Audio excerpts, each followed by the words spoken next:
What if binary search wasn't just about finding a value in a sorted array, but for finding the slowest speed a gorilla can eat bananas at and still make a deadline?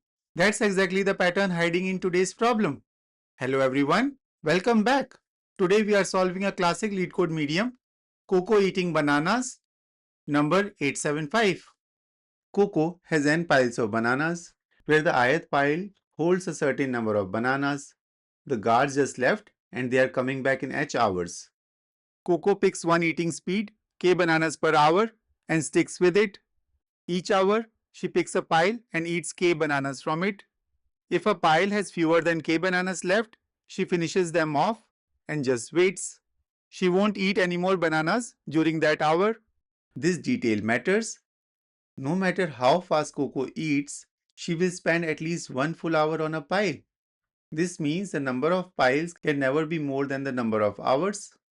Otherwise, there simply aren't enough hours to go around. Koko wants to eat as slowly as possible, but still wants to finish eating all the bananas before the guards return. Our job is to find this minimum K. Now, let's look at an example. The piles are 3, 6, 7 and 11 bananas, and Koko has 8 hours to clear them all. So where do we even begin? Well, since Koko likes to eat slowly, what's the absolute slowest she could eat? It would be 1 banana per hour. At that speed, the first pile of 3 takes her 3 hours. The second pile, 6, takes another 6 hours. That's 9 hours already. And the guards are already back at 8. She hasn't even finished the second pile. Too slow? So, no point in checking the rest. Time to scale up. Koko speeds up to 2 bananas an hour. For the first pile of 3, she eats 2 bananas in the first hour. That leaves exactly 1 banana in the pile. She eats that too, but as the rule says, she has to now sit out the rest of the hour. So that's 2 hours in total. By the way, that's same as dividing the pile by her speed and rounding it up. 3 divided by 2 is 1.5, which becomes 2. That's the ceiling function. We always round up because even one leftover banana still costs a full hour. From here, let's use it instead of counting hour by hour.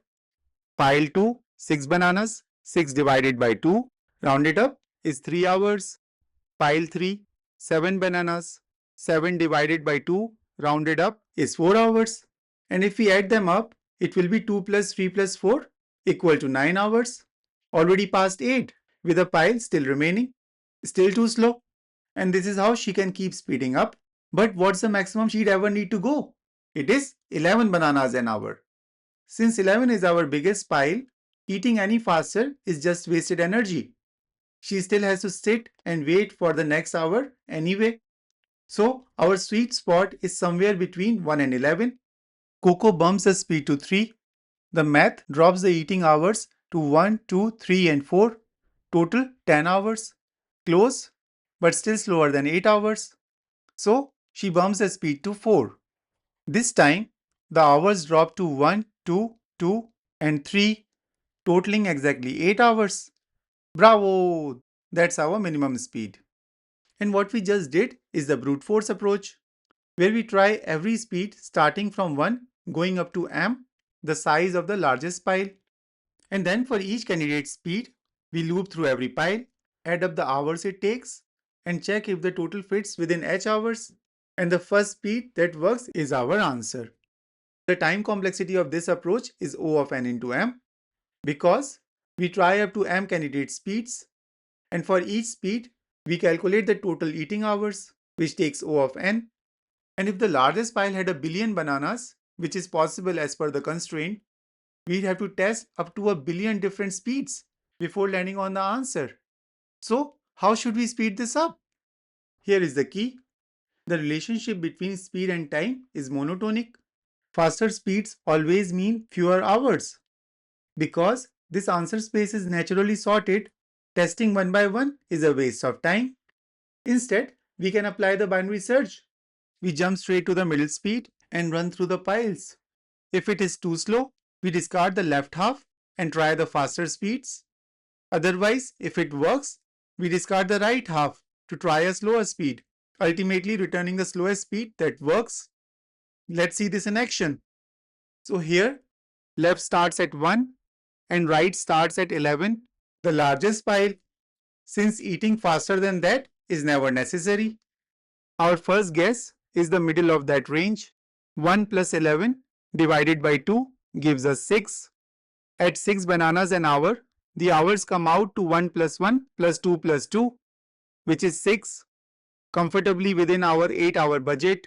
Speed 6 works, but we are hunting for the minimum working speed, so we record 6 as our best answer so far and search the slower on the left, moving right to mid minus 1 equal to 5. Now speed of 3 will be our new mid. At 3 bananas an hour, the hours add up to 1 plus 2 plus 3 plus 4, which is 10, failing our 8-hour limit. So speed 3 is too slow. We discard the left half and bump up the speed by moving left to mid plus 1 equal to 4. So our mid will also be equal to 4. And at 4 bananas an hour, the hours add up to 1 plus 2 plus 2 plus 3 equal to 8, exactly on budget. Speed 4 works, so we record it as our new best answer and try to go even slower. So right drops to 3. Now the left pointer has crossed the right, so our search ends. Our last recorded candidate 4 is the answer. The minimum speed Koko can eat bananas without getting caught. And see the beauty of the binary search. It works on any monotonic space, not just sorted arrays. This brings our time complexity to O of n log m. Instead of checking all m speeds linearly, we are cutting the search space by half, and the space complexity is still O of 1 because we are using few variables here and there.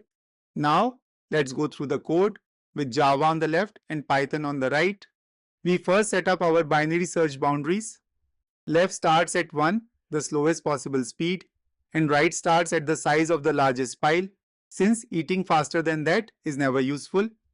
We also keep an answer variable, initialized to right, to track the best feasible speed we found so far. Our loop runs as long as left is less than or equal to right. Inside, we compute mid, our candidate speed, and then check whether Koko can finish in time at that speed. To do that, we loop through every pile and add up pile divided by mid rounded up. In Java, that's written as pile plus mid minus 1 divided by mid to round up using integer math. And you might wonder, doesn't Java have ceiling function? It does, but it only works on doubles. So we need to cast the pile values into a double and then cast back the result. But this integer trick skips all of that. No casting or floating point precisions to worry about. In Python, division already produces a float by default, making the math.ceil function an idiomatic choice. Also, another quick note on Java. Notice we store this running total in a long, not an int, because with up to 10,000 piles holding a billion bananas each, the total hours can easily exceed 2 billion, whereas standard int would silently overflow and fail the hidden test cases. Now moving forward, if the total hours needed is less than or equal to h, this speed works. So we record it as our new answer variable, and since we are hunting for the minimum working speed, we try slower by pulling right below mid. Otherwise, this speed is too slow to finish in time. So we push left above mid to try faster speeds. Once the loop ends, answer variable holds the minimum speed at which Koko can eat all the bananas within h hours. So that's all for this video. I hope this video was useful to you. If it was, please give it a thumbs up and share it with others who might benefit from it. If you haven't subscribed the channel yet, make sure to hit the subscribe button and turn on the notification bell so that you never miss an update. Your support helps me create more content like this. If you have any questions or suggestions, feel free to leave them in the comments below. Thanks for watching and see you in the next one.